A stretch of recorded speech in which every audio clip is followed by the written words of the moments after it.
So yes, thanks, Ridhima. And yes, the pressure is building up on all of us, in terms of saying, okay, this is the last one. So we'll make the most of it. And I think there is reason to what Ridhima says.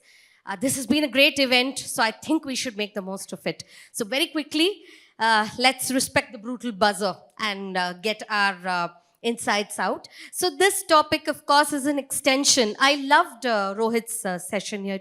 It was a wonderful, I think, playbook on data strategies.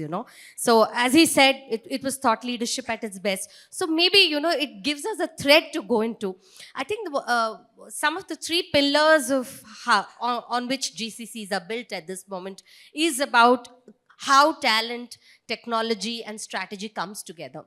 So while there's a lot of matter that has been put out today in terms of saying that, yeah, they are centers of seismic transformation, they are innovation hubs, and so on and so forth, I think the blending together of all of these three elements is what will take GCCs to the next level.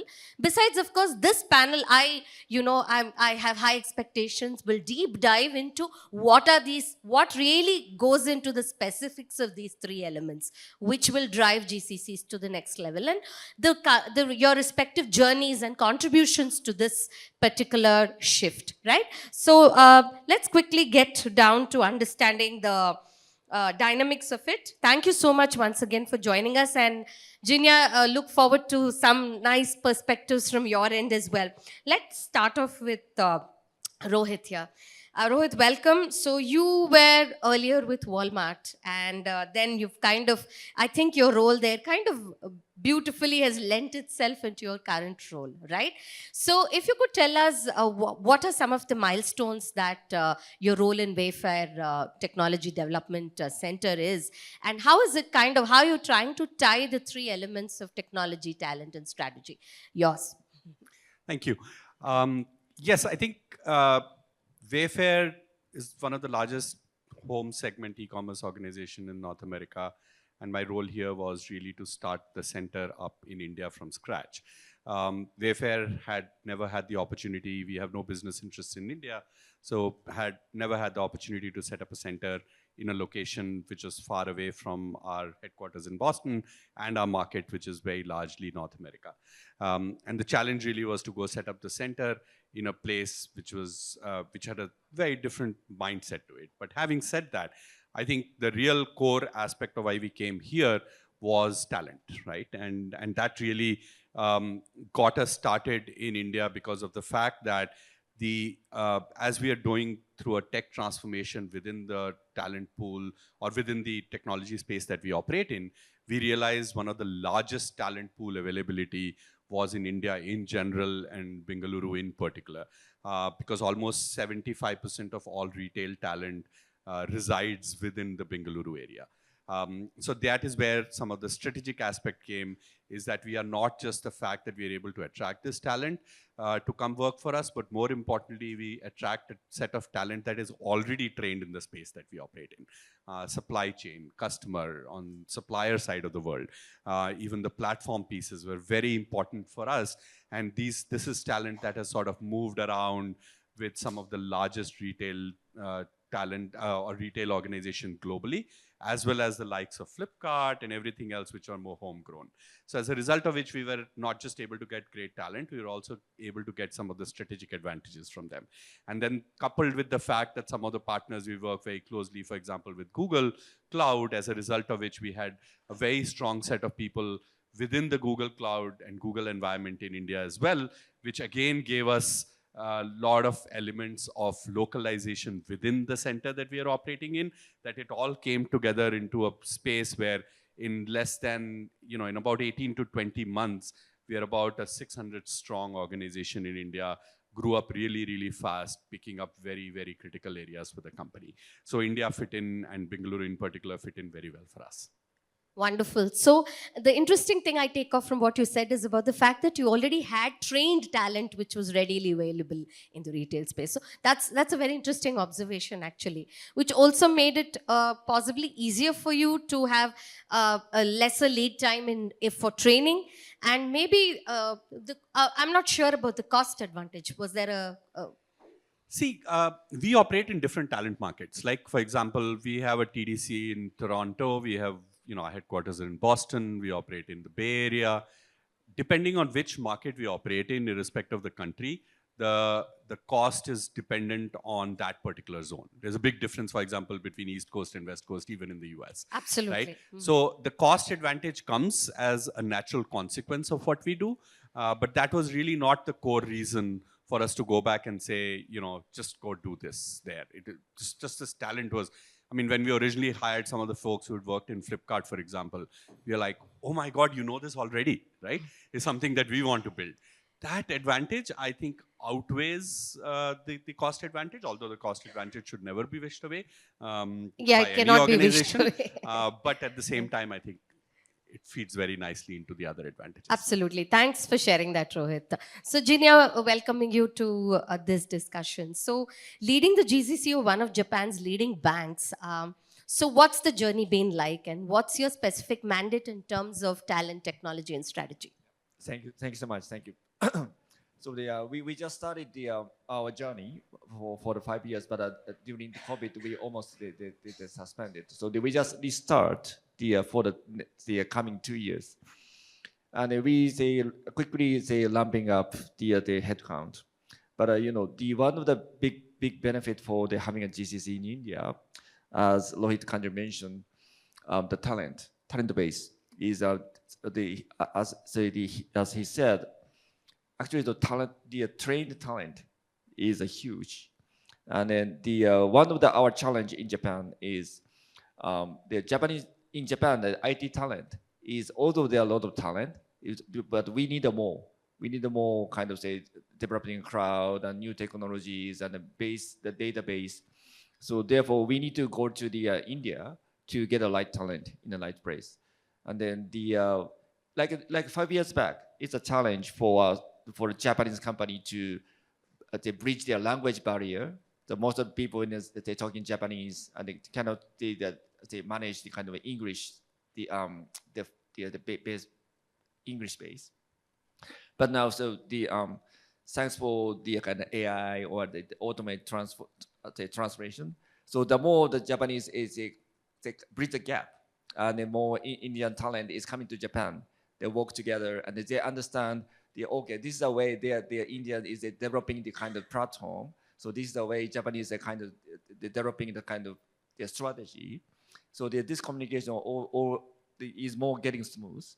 So then we are now more developing the IT talent base, and then we have a good expansion in 2 years.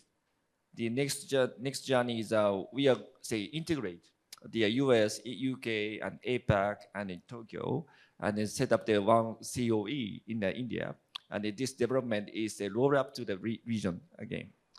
And then we are now receiving a lot of interest from the other Japanese companies, like an insurance company or retail company, or other many manufacturing companies. They are coming to us and they want to see how you are developing the kind of IT platform, even though you are Japanese. So they are very impressed, and they're going to say the more Japanese companies coming to India to set up their technology center hub. So this is that. No, that's very interesting, because I think then you've set a good precedent, braving COVID and then kind of coming to the next phase. And now, you're kind of synergizing with other Japanese companies as well. I mean, you're a playbook in itself, right? So great. We'll circle back to you, Jinya. Lavina, calling you into the discussion at this point. So you kind of concern yourself more in nurturing leadership, right, roles. So what typically would be some of your sharp observations in terms of how, GCCs in India can really actually be a blend of technology, talent, and strategy, and especially when it comes to the critical leadership roles. So all yours. Okay, so I would classify GCC into two. One is the mature GCC, the other one is the newer GCC which are coming into the country, right? They have a different talent challenges. The ones which are matured is actually looking at building efficiency, building the best practices, showing their capability in terms of what they have done and then acquiring the talent. So they already have a branding in position. So hiring leaders for them at this point in time or hiring talent is not so much challenge, but there's a war. The talent war is still there. It's The real. newer ones, yeah, the newer ones are actually giving them, better salary, giving them an opportunity to become leader. That's why they're moving from a larger setup to the smaller setup, because they would have already had an exposure of doing all the heavy lifting there, and they become a boon to the newer GCCs.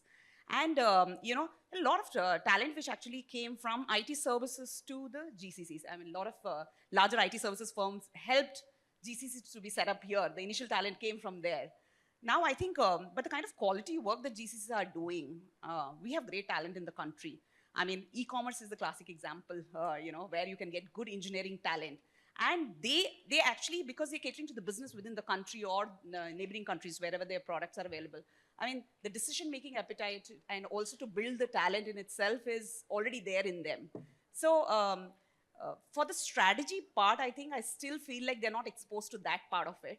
But I think leaders who have actually had global, exposure already, they are, and being in a leadership, acquisition space, actually we are adding a value there to introduce that talent to them. And there's no ready-made, talent per se in leadership, right? I mean, everything is tested only on the job.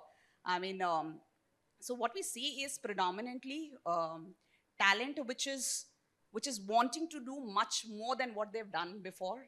And there is a tested talent. So it depends upon which GCC, whether it's a mature space or the startup ecosystem. I mean, where the talent has to go is something that we are seeing, And one thing that you asked me earlier was how the talent in itself from a GCC is moving to GVCs, right? It's the value that a leader has actually been able to showcase in the global, leadership, saying that this is what we can build, this is what we can do. So that talent is completely different from the talent which the newer GCCs has been wanting for. So I think, we see a great opportunity here for talent in itself to become, globally visible. And I think thanks to GCCs for that. Yeah, absolutely. Absolutely. And as you said, the newer GCCs are actually milking experienced talent. Yeah, that's a great point, actually. And they pay better. Yeah, they pay better. That's real, right? Okay. So, Shivash, thank you for that. Yeah. So, Shivash, calling you into the discussion. Right. So, what are your customer conversations typically kind of indicating it? Lavina has kind of already set the, context in terms of saying that, yeah, the newer GCCs are as competitive, in terms of hiring, in terms of being paymasters and so on. What have your customer, conversations indicated to you in terms of the different types of talent that you really see? Your take. Absolutely. Thanks. I think mostly to what all of these guys alluded. First thing I would want to mention is this remarkable optimism, in the overall GCC as a segment, right? Because I think this traditionally, technology centers or back offices, as they were called, have now paved way for to be called as global capability centers, right? And I think that itself has created a lot of remarkable optimism across the industry. And like we discussed right before this, now I think cost maybe is now the third or fourth priority when we're talking about in terms of GCC. A lot of conversations about value creation, right? And value creation is different for different industries, right? Like we discussed, for pharma, it might be value creation might be a lot in R&D, right? For IT, value creation might be in creating a lot of talent pool, scaling operations. So definitely a lot of optimism, conversations around value creation, right? And we're also looking at a lot of, the previous 2 years, I think a lot of GCCs were concentrated in Bangalore mostly, right? And then you have this Hyderabad, Pune. Now we're also having a lot of conversations where people are talking about setting it up in tier 2s, right? Because there's definitely some lesser risk, right? Better talent retention, right? So that's also something that we're hearing through. Absolutely. Yeah. And the shift to the tier 2 cities is a very interesting and very big move that will kick off. Yeah. So thanks for highlighting that. That was something that we brought up in one of the discussions we had in the morning as well, the main track. So that's a very good point, actually. Yeah. So, Rohit, I'll come back to you at this stage. So, as part of, one of the pillars of strategy and the way everything is looking, the world is looking at sustainability and ESG in a very big way. So, where exactly are you on that commitment? I think, from a sustainability perspective, we are in the retail space. We are in very home segment environment. We are not manufacturers of our own right. We are not a first party where we actually host and sell. We actually don't host much inventory. A lot of our focus has been to work with suppliers in a way in which we can ensure that the right level of goals are implemented across the board. We're also focusing on making sure our supply chain and everything else is a lot more distributed from from a perspective of first reliability. We don't want to make sure that we are only dependent on one region, one specific area. But at the same time, we want to make sure it is a lot more broad-based. And at the same time, if there's innovation across the board in terms of sustainability, we want to take advantage of that.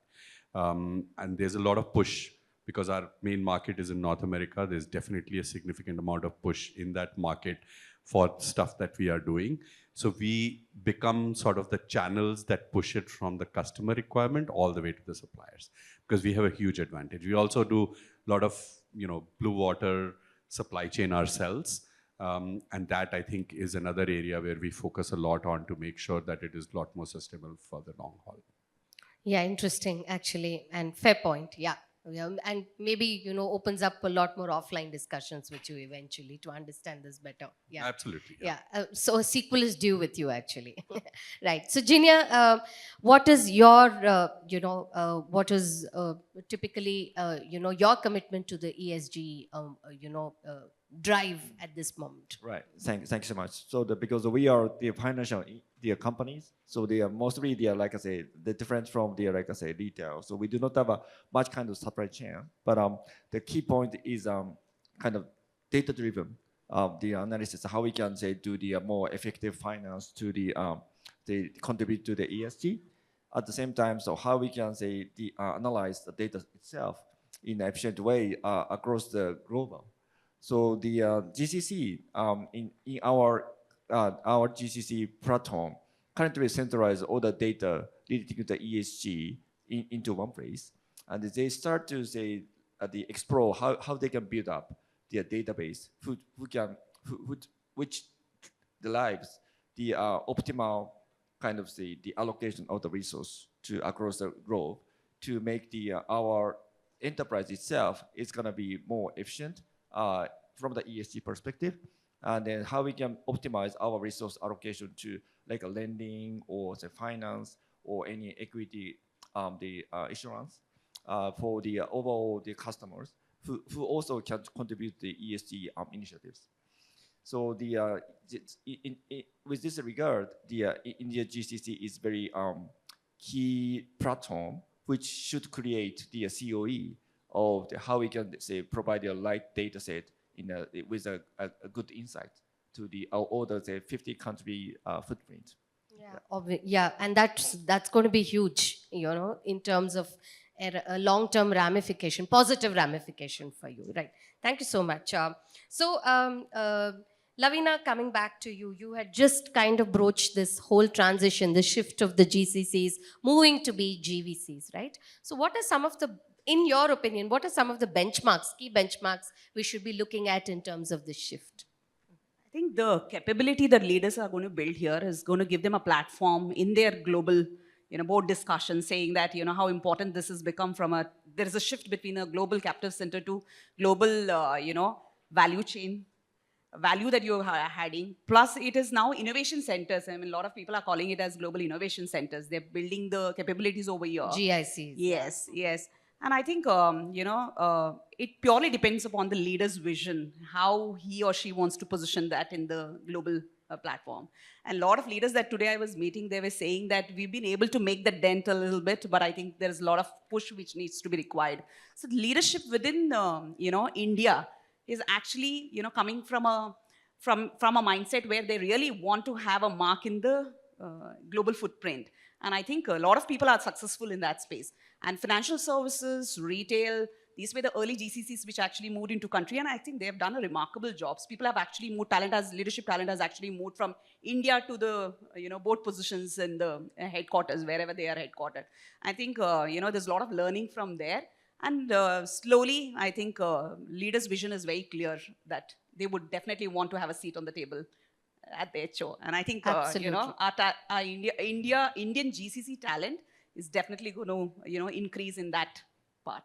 So Absolutely. that's In a trend fact, that we are seeing. the interesting part is, as we were also kind of noting, is the honorable IT minister and the IT secretary also Yeah. brought up these terms, during Yeah. their morning sessions. So which means this is like, something that everyone's noting, data that everyone's looking up, terms that everyone are now like kind of following, So I think Yeah, it's the a great- ministry is wanting to talk with the leaders and understand what is the support that they would require from the ministry in itself, right? Correct. Absolutely. So I think that clearly shows that there's so much value that there's already a dent which has been made there. So I Absolutely. think- Absolutely. That's true, Lavina. Yeah. So Subhash, your take on that. Yeah. So, like I said, right, I think especially here in India now, cost has become the third or fourth priorities. Value has become the number one, right? And what is value creation, right? Either you create it through innovation or you create it through optimization. That means you create something new or do something better than how it was done before, right? So I think innovation definitely is something that's being done across industries, like we discussed, right? Either it be new products, new projects, more R&D initiatives, more testing, ideation stages, right? So that is definitely something which is going to create that value, and a lot of GCCs are focusing on that. The second one is basically optimization, right? How can we do something better than what it was done, right? Cost optimization is definitely something that our guys are already, experienced at. What we're also now seeing is, time in terms of delivering things quickly. Also de-risking, right? Risk optimization in terms of, having multiple centers, in a different location, like Rohit mentioned. The other part, I think, which comes very organically with GCC is the scalability, right? That's also one of the reasons why people, build GCCs, both in terms of talent as well as operational scalability, right? So I think these are few value creation, benchmarks that, the GCCs are really looking to kind of build through. Absolutely. So let me keep one look at the thing. Yeah, I think we are, kind of still on good time. So one quick question to all the four of you, right? One trend, like we brought out a lot of terms which are also futuristic in terms of innovation and so on. One key trend that you think will impact the three pillars, technology, talent, and strategy for GCCs in 2025 and beyond. Subhash, one word or one line on that. Right, coming from my industry, right, where we're looking at simplifying talent acquisition as a problem, talent retention or better talent forecasting, building better talent pipelines is, I think, a great trend that we'll keep hearing again and again. Sure. Your point of view, Lavina. What I see is how, what's the kind of technologies that you're going to build, what are the processes that you're going to build is going to be definitely a differentiator. I wanted to add one more during my conversation, which I missed is, today GCCs have made Indian conglomerates to think about how they can build the GCCs over in the country. And there's an example of Adani's and, Welspun building their GCC centers. Absolutely. I think, from a talent strategy perspective and the optimization of the talent in itself, everybody's excited to be a part of GCC. They want to have their own GCCs. Like we have the global firms who are setting up their capability center. But today, if you see, the larger conglomerate Indian companies are actually setting up the GCCs. Absolutely. And my panel alluded to this theme. And one of the things I probed more deeply is how is it that this marketing narrative of Indian companies, conglomerates building their GCCs and doing fantabulously well is not being documented or datafied in a bigger way, right? Yes. So more data has to come out. I think it gets merged with global data. And so that's a big story. They that also we have need global operations, right? They operate in the global market also. for years, and that's not being called out separately, Yes, right? So yes. that's the thing. Rohit, your take. I would say transformation. I think the workplace of the future, and this future, I'm not talking about 20 years from now, I'm talking about next 5 years, is going to look very different than today, the world over. So how can we do transformation much faster than what anybody else can do, whether it's AI, Gen AI, whether it is ways of working, we can do that better. I think it's going to impact all tech, talent, and strategy. Great point. Jinya, your take. Yeah, thanks so much. I think the one of the core part is if we can industry can set up the kind of AI governance, so this is going to be a very big game changer. So the financial industry is waiting for the how we can govern the AI, so that if it is effective, so it will be a huge transformation, as Lohi said. So then this is maybe the key changer which we are now looking for. Great. Great points. And I'm sure each of you has much, much, much more to share in terms of your anecdotes and narratives. But we are like, we have just about made time. We've given a few seconds back to the conference. So thank you so much, Subhash, Lavina, Rohit, and Jinya. Thanks a ton. I think this was very quick and sharp. Really appreciate your insights. Thank you so much.